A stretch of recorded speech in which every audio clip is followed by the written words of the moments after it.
Okay, so we're looking at the A box. It's going to be the last segment. So we were going kind of backwards. We went from 5 root 3, which is an A shape. And, we can talk about how to do the total pentatonic for that A shape. Would be just an A-shaped pentatonic at that point. Okay. Now, to get the half diminished, it's pretty much a scale tone by scale tone drop. So 3 would go to 2, root goes to 7, 5 goes to 4. Another way to look at it is your half diminished interval numbers are 7, 2, and 4. Look at the bottom string. Do we have a 7 there? No. We don't even have a 7 to start on. That's why it's difficult to do half diminished within a cage. So you probably wouldn't play right there. It might not be a bad idea to start on this 7, which is out of the cage. So we go 7, minor third, augmented fourth from the 4th to the 7th. Uh-oh. Out of the cage. The out of the cage alarm. Okay, and it just starts over again there. There's your minor third to the 2nd because it's warped over to meet you there. And then another minor third to the 4th there. Boom, out of the cage again, right? Well, no, here is an on string. So that's not too bad. Let's look at this. More usually played would be the 2nd minor C shape. Now remember, I want you to look at this. The general modal circle is Ionian, Dorian 2nd, Phrygian 3rd, Lydian 4th, Mixolydian 5th, and Aeolian 6th, and Locrian 7th. This would be encaged, okay, and this has 5 shapes. The Ionian has 5 shapes. Now that doesn't mean the key of A, the key of G, and the key of E.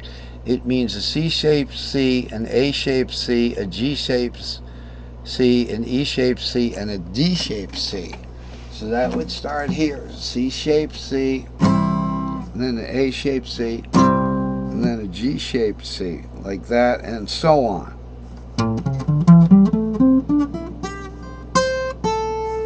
That just went up to G there.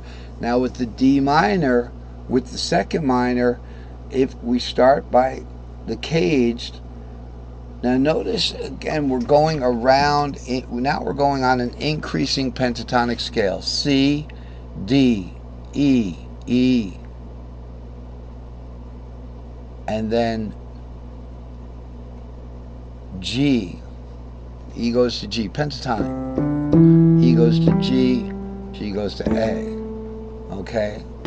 So we're going around the pentatonic scale. So the 2nd member would be A shape, C, and then it would be a C minor shaped D minor, a D minor shaped E minor, and D shaped F, an E shaped G, and a G minor shaped A minor.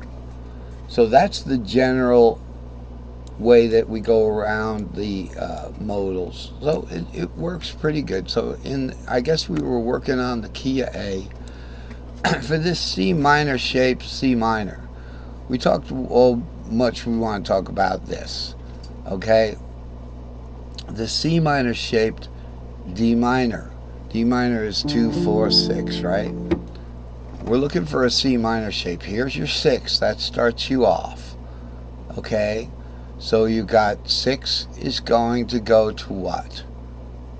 The 6. Then D minor is going to go to the 2. See, it didn't go a minor third over to the root. That would have been the A minor, the Aeolian.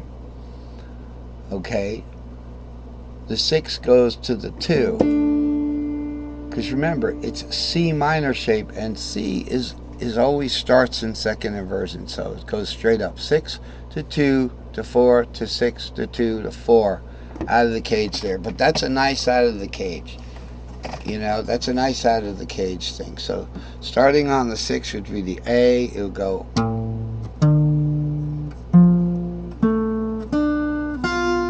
that nice?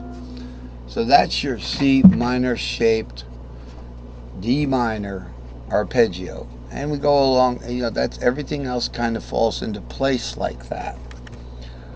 So that's all in the key of C, but guess what? It works for all of the keys. I've made a chart here to discuss briefly just how come I can't seem to get this guy? I don't know. Right here. We've got the cage, the 5 cages over here. The keys are C, A, G, E, and D. Now these are the real McCoy cages. C, A, G, D, and E. E and D. It's almost like St. Stephen,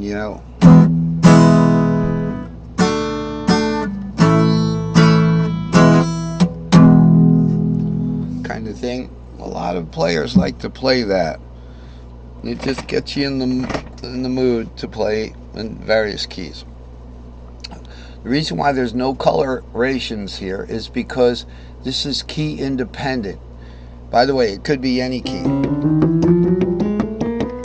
but instead we're just doing C, A, G, E, and D.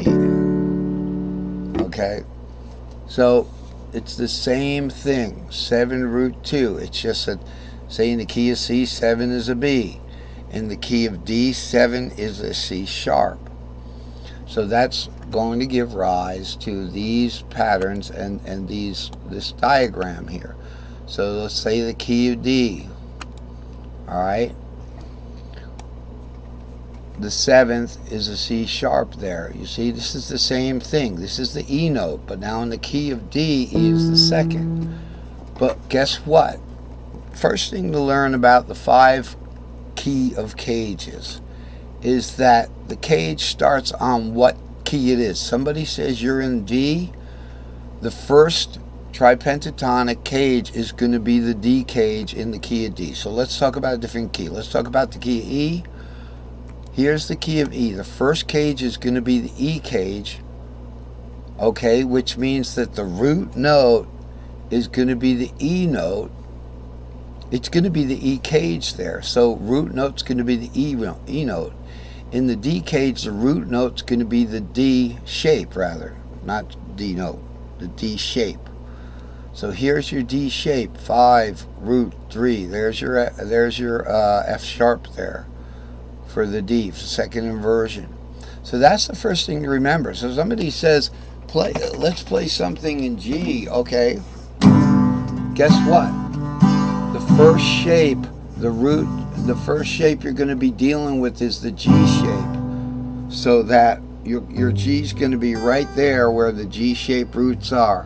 The 4th of the G shape, you just go 1, 4, 5. It's going to be G, C, D. You see how it says G, C, D? The 4th is going to be a C shape.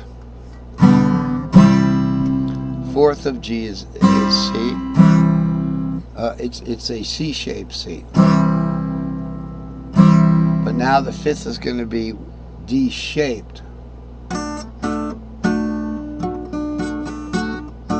5th of G is D. So that's the first thing to remember about the 5 keys. And we're going to be talking more about this, I'm sure, in the next lesson. But it's important to understand, let's say with the key of A and the key of C, that we have the same banners here, and where the A banner is where the C shape, A shaped C is.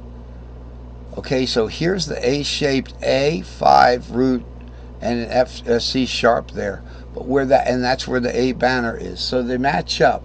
Where the A banner is in the key of C is where the A shaped C is. So thanks for watching. Next week we're going to be reviewing people who want to get into the Facebook group. And thank you for watching, and give it a like if you can.